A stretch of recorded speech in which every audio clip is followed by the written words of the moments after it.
So I am from Belgium, but in 2014, I was called to the mission field and ended up packing my stuff and going all the way to Australia to join a missions base out there. I never thought I would live in America. I actually didn't really want to live in America. I always thought that's like the last place I really want to be.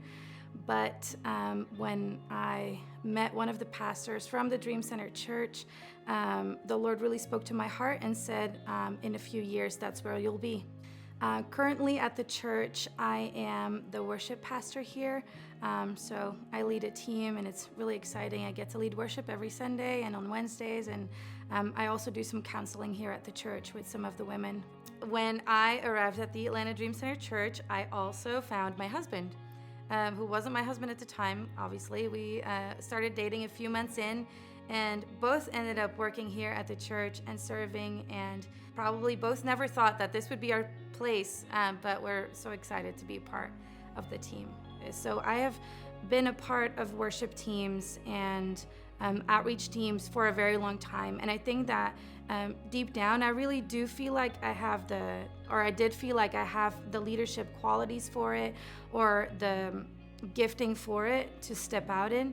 However, I've often felt like there was not really a room for me. I was often told that I was too loud, or I was too forward, or too direct, or too something, not good enough, or too much, either one of those two. So I think I've very often allowed myself to slip back into that little comfortable spot where, well, if people see me this way, then I guess this is how I want to be, because I don't want to step on anyone's toes, and I don't want to do anything wrong, and lots of people pleasing. And I think that over the last few years, I've seen myself change from, I guess, not being comfortable in that little spot anymore, and wanting to really step out from that. And I think that the encouragement that I have received from leadership here and the pastors here has really helped with that, because they really spoke into some of the unhealthy patterns of thought that I had.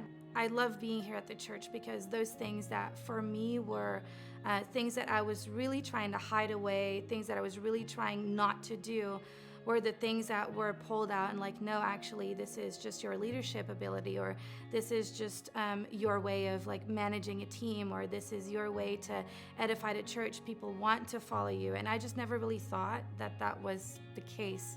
I always thought that I was supposed to just serve under someone else.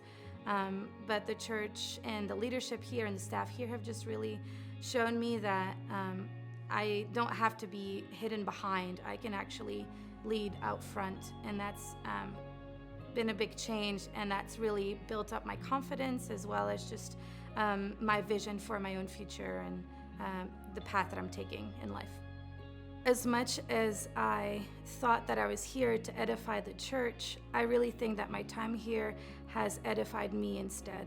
I found a lot of healing from being in this community, in this church. It's been a really safe place for me to grow and to develop, and the staff, the people that are here, I love that we're all different, and that there's room for everyone to be different, as well as be united just in the same belief in the gospel of Christ.